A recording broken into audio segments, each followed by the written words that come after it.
What is going on, beautiful people? I am Lee Hammock, the diagnosed narcissist known as mental illness, and welcome to another episode of A Self-Aware Narcissist Explains. In today's episode, we're going to be talking about how some narcissists and toxic people will confess to you in weird ways, how some of them are dying to tell you what they have done. Ooh, stay tuned, like and subscribe for more. So a lot of narcissists and toxic people will tell you the truth and cover it as a joke. And if you're new here, I'm a narcissist. I actually have narcissistic personality disorder. When you're first getting to know a narcissist or you've been in a long-term relationship with one, they will tell you the truth in subtle ways. I always say that if you listen to a narcissist, they'll tell you exactly what they're doing. Sometimes we can't help but confess. It's like a sinister need to confess to you what we're doing, but not have you figure it out. Well, like, it'd be crazy if I had like 2 girlfriends, wouldn't it? I'm just joking. Calm down, I'm just joking. They will confess in those jokes and things like that. Other ways that they will confess and tell you the truth of what they're doing is by saying other people did it. They'll tell you some long, elaborate story about a coworker that's cheating on their significant other, and the whole time it's them. You just have to listen to them. Listen to them talk, and I promise you they will confess what they're doing. The most common way of them confessing is accusing you of things. Like out of the blue, hey, you're cheating on me, I know it. Whole time, it's them clapping cheeks behind your back. Stay safe. First of all, y'all, these are my confessions. Yeah, y'all don't know, my favorite artist, musician of all time, performer, is Usher Raymond. 8701, still top of my list. These are my confessions. I know Confessions wasn't part of that album. I understand that. I'm just saying. But yeah, weird confessions. If you enjoyed that short video, yes. Sometimes narcissistic people, toxic people will confess to their crimes or discretions.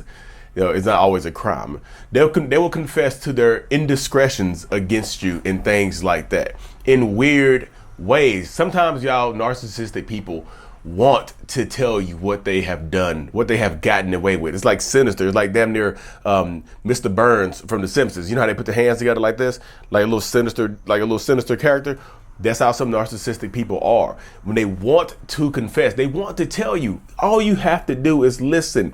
Put on your thinking cap and think. And listen. Because they're telling you, if you are dealing with a narcissistic person from the beginning of a relationship or throughout the relationship dynamic, whatever, they might tell you what they have done by telling you that somebody else did it. That's one way. They'll tell you a hypothetical wild ass story that their best friend has done. You know what I mean? But the whole time it's them. The whole time they're confessing to you, they wanted to get it out of their system. Like it's eating away at them from the inside out, like a virus or a bacteria or something like that. It is literally eating away at them. So they want to get it out of their systems, but they know if they tell you the truth, they know if they tell you how it actually happened, the chances of you leaving them are pretty high. The chances of you walking away or leaving the relationship or trying to hold them accountable or ruining their life, whatever, are pretty high. So instead of telling you how it actually happened or that they actually did it, they'll say, oh, I guess what my friend at work did today. My friend at work is married, has a beautiful family. Like everybody at work just wants that family, but they're not happy, right? They told me all this. I didn't know. I'm just trying to be there for them. I'm a listening ear. You know, I'm a listening person. I listen to you, right? I love you. So they told me that this other person started working there and they've been having an affair for like 6 months, and now the other person is pregnant. Dang, and he doesn't know what to do. He knows if he tells his current partner that his relationship will probably be over, and the person at work doesn't know that he's actually married. It is crazy as hell. It's like I'm glad I'm not in it. Woo, it's crazy, right? You're like, yeah, that's so specific because we're married to have a beautiful family, and you work somewhere with some women too. So it's just, yeah, it's funny. It is crazy. Glad it's not you. Whole time it is them. Y'all listen to, they're telling you, listen. That's one way. They'll put it on other people. They'll say, this person did this.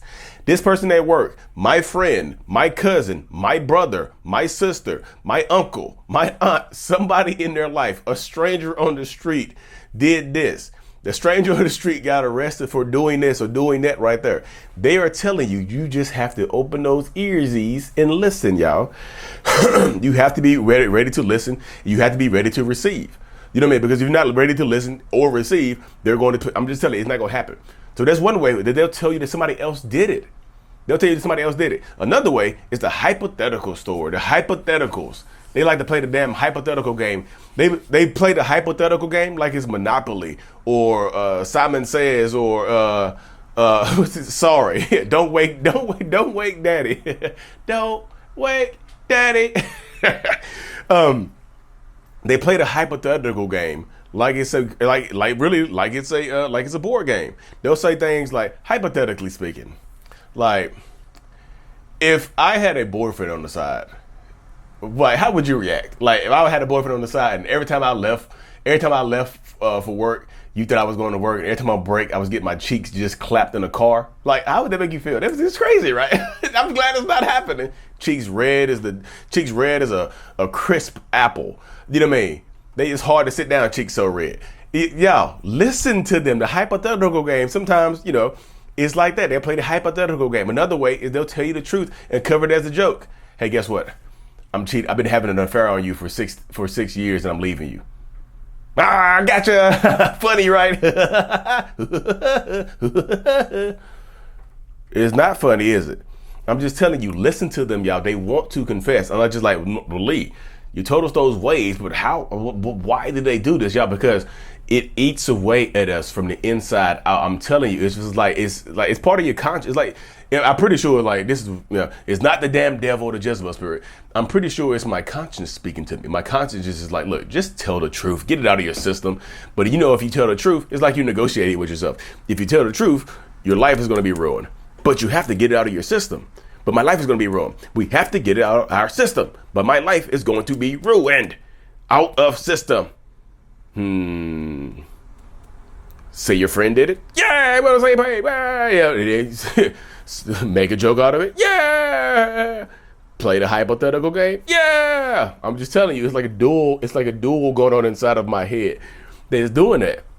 Yeah, I've done it before, y'all. This is not me just this is not me being braggadocious about it. This is me just telling you, I've done that before. I've confessed in these certain type of ways. So I'm just exposing myself and being vulnerable for y'all so y'all can see that it actually happens. And I'm not the only person that does this, y'all. I'm telling you.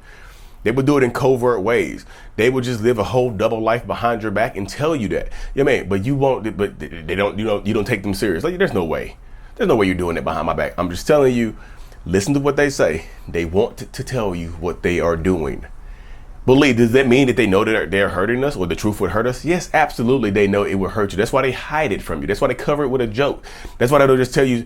I mean, if they tell you straight up, so sometimes they'll tell you the truth straight up because they feel like they have you trapped. You can't go anywhere. You can't leave. You're in a different country. You're in a different state. You're a stay-at-home mom or stay-at-home dad or whatever. They control the finances. They control the money. They control the kids or whatever. Like, you feel like you're trapped. So they'll tell you straight up, hey, look, I'm having an affair. Deal with it. Boom. And you're like, what? So sometimes they will absolutely tell you the truth, but that's under the guise that they either don't think that you will leave or they want you to be the one to leave. They'll tell you that they have an affair partner or they're falling in love with someone else and things like this, but they don't want to be the one to ruin the end of relationship or end the marriage. So they tell you, so you're the one that goes and files for divorce. You're the one who breaks up with them and things like that. So they can play the victim sometimes. It's like, well, I didn't break up with them. They broke up with me. Only reason I told them because I wanted to work it out. Rabble, blah, blah, blah, boo, boo, boo, bee, bee, bee. And yeah, this is not just intimate relationships either. This is like, this doesn't have to be your boyfriend or girlfriend who's doing these sinister, weird type confessions. It could be your best friend. Your BFF is confessing to you about doing something. Your homeboy confessing to you about doing something. Your companion, your associate, whatever, your best friend or whatever is confessing to you in a sinister way about doing something behind your back and getting away with it. You know what I mean? They'll tell you that they sleeping with your partner. They'll tell you that they siphoning money away from you. They'll tell you that they stealing from you. They'll tell you that they've been lying to you about what they've been doing. You know what I mean? They'll confess to you in sinister ways as well. This is just not, just put into intimate relationships. It's just the intimate relationships sometimes are just easy to talk about, and sometimes this can be coming from your parents as well. You know, be funny. What if I dropped you on your head as a baby and you had your brain bleeding, you almost died? That'd be funny, wouldn't it? The whole time they actually did it. You know what I mean? Because they were neglectful. You know what I mean? I'm just telling you, you just never know. It could be your parent confessing to doing something sinister to you in your youth. You just have to stay vigilant. Listen to them, y'all. I'm telling you, they want to tell you what they're doing to you. Some of them actually absolutely want to confess, y'all. But anyway, y'all, thank y'all for tuning into another episode. Like and subscribe for more. And as always, mental illness is out. Peace.